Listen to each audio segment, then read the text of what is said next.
ಅರಣ್ಯ ಇಲಾಖೆಗೆ ಸೇರಿದ ಜಾಗದಲ್ಲಿ ಕಿಡಿಗೇಡಿಗಳು ಬೆಂಕಿಯನ್ನ ಹಚ್ಚಿ ಅಟ್ಟಹಾಸವನ್ನ ಮೆರೆದಿದ್ದಾರೆ. ಬೆಂಕಿಯ ಕೆನ್ನಾಲಿಗೆಗೆ ನೂರಾರು ಪಕ್ಷಿಗಳ ಮಾರಣ ಹೋಮ ಆಗಿದೆ. ಗೌರಿಬಿದನೂರು ದೊಡ್ಡಬಳ್ಳಾಪುರ ಹೆದ್ದಾರಿಯಲ್ಲಿರುವಂತಹ ಚಿಮುಲ್ ಪ್ಯಾಕಿಂಗ್ ಘಟಕದ ಹಿಂಭಾಗದಲ್ಲಿ ಅವಘಡ ಸಂಭವಿಸಿದ್ದು, ಬೆಂಕಿಯಿಂದ ಹೊರಬರಲಾರದೆ ಪಕ್ಷಿಗಳು ಚೀರಾಟವನ್ನ ನಡೆಸ್ತಾ ಇತ್ತು. ಬೆಂಕಿಯ ಕೆನ್ನಾಲಿಗೆಗೆ ನೂರಾರು ಪಕ್ಷಿಗಳು, ಮರಗಳು ನಾಶವಾಗಿದೆ. ಘಟನಾ ಸ್ಥಳಕ್ಕೆ ಅಗ್ನಿಶಾಮಕ ದಳದ ಸಿಬ್ಬಂದಿಗಳು ಧಾವಿಸಿ ಬೆಂಕಿಯನ್ನ ನಂದಿಸಲು ಹರಸಾಹಸವನ್ನ ಪಟ್ಟಿದ್ದಾರೆ.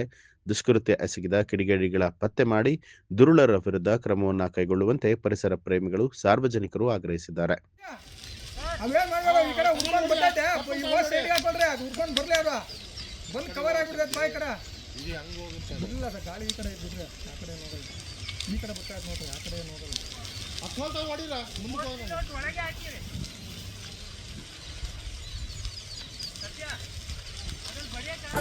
ನ್ಯೂಸ್ ಅಲರ್ಟ್ ನಿಮ್ಮಿಂದ ನಿಮಗಾಗಿ.